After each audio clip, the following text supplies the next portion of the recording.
Selamat pagi, halo, apa kabar anak-anak? Perkenalkan, nama saya Ibu Rui yang akan mengajar mata pelajaran marketing di kelas BDP ini. Baik, anak-anak coba perhatikan beberapa gambar di slide ini. Ini ada beberapa pembeli dan penjual di sebuah pasar dan ada dua macam di sini, ada pasar tradisional seperti yang kita jumpai di sekitar kita, ada juga pasar swalayan. KD pertama yang akan kita pelajari di semester ini adalah KD pengetahuan, yaitu menganalisis pasar, dan KD keterampilan menentukan pasar. Indikator pencapaian kompetensi. IPK pengetahuan yang harus kalian capai, yang pertama adalah menjelaskan pengertian pasar, kedua mengidentifikasi fungsi pasar, ketiga mengidentifikasi jenis pasar, keempat mengidentifikasi tujuan analisis pasar, kelima mengidentifikasi ruang lingkup analisis pasar, keenam adalah menentukan langkah-langkah analisis pasar, dan yang ketujuh menganalisis permintaan selektif dalam pasar relevan. IPK keterampilan yang harus kalian capai adalah melakukan observasi pasar, membuat laporan observasi tersebut. Setelah mempelajari dan menggali informasi tentang analisis pasar, peserta didik dapat 1. Menjelaskan pengertian pasar, 2. Mengidentifikasi fungsi pasar, 3. Mengidentifikasi jenis pasar, keempat mengidentifikasi tujuan analisis pasar, 5. Mengidentifikasi ruang lingkup analisis pasar, 6. Menentukan langkah-langkah analisis pasar, 7. Menganalisis permintaan selektif dalam pasar relevan, 8. Melakukan observasi pasar, ke-9. Membuat laporan observasi dan dapat mempresentasikan. Arti pasar, yaitu tempat bertemunya pembeli dan penjual untuk melakukan transaksi jual-beli baik barang maupun jasa. Arti pasar menurut ilmu ekonomi, pasar berkaitan dengan kegiatannya, bukan. Adapun ciri khas pasar yaitu adanya kegiatan transaksi atau jual beli. Faktor-faktor terjadinya pasar ada 3. Yang pertama adalah keinginan, kedua daya beli, ketiga tingkah laku dalam pembelian. Fungsi pasar.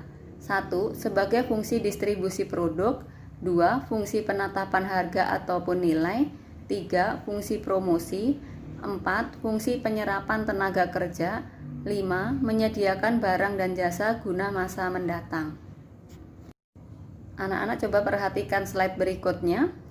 Di situ ada truk membawa sebuah produk, ada orang mendorong dengan troli barang-barang. Nah, itu yang dinamakan fungsi distribusi, yaitu memindahkan barang dari satu tempat ke tempat lain. Perhatikan gambar berikutnya, fungsi penetapan harga.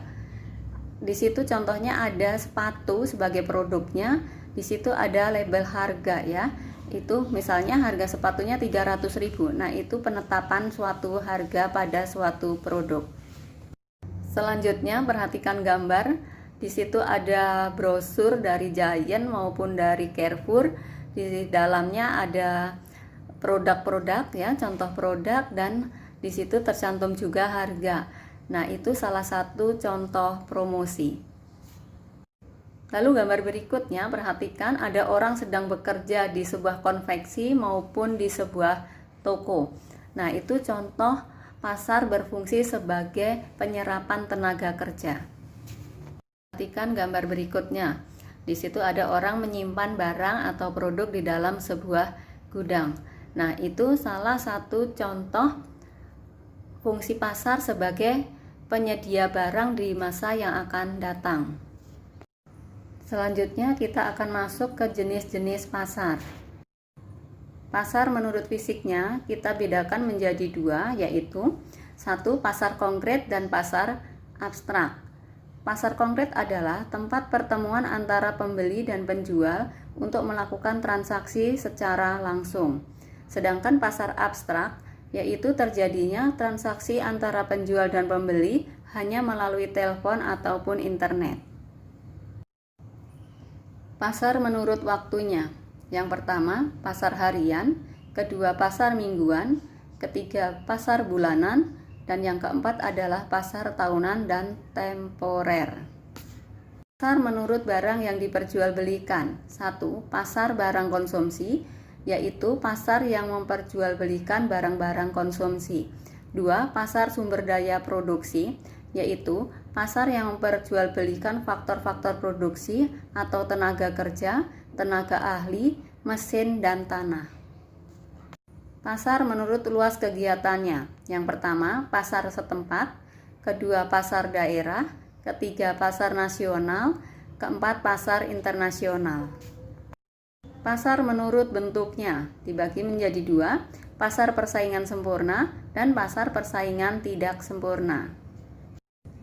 Selanjutnya, pasar menurut sifat pembentukan harga. 1. Pasar persaingan, 2. Pasar monopoli, 3. Pasar duopoli, 4. Pasar oligopoli, 5. Pasar monopsoni, 6. Pasar duopsoni, 7. Pasar oligopsoni.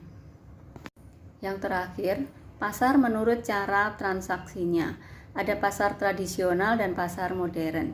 Nah, anak-anak, materinya cukup dulu sampai di sini. Dipelajari, jika kurang jelas boleh bertanya melalui WA. Lalu nanti saya juga akan mengirimkan melalui email kelas materi yang berbentuk Word ya anak-anak. Dipelajari, dibaca, dan selamat belajar.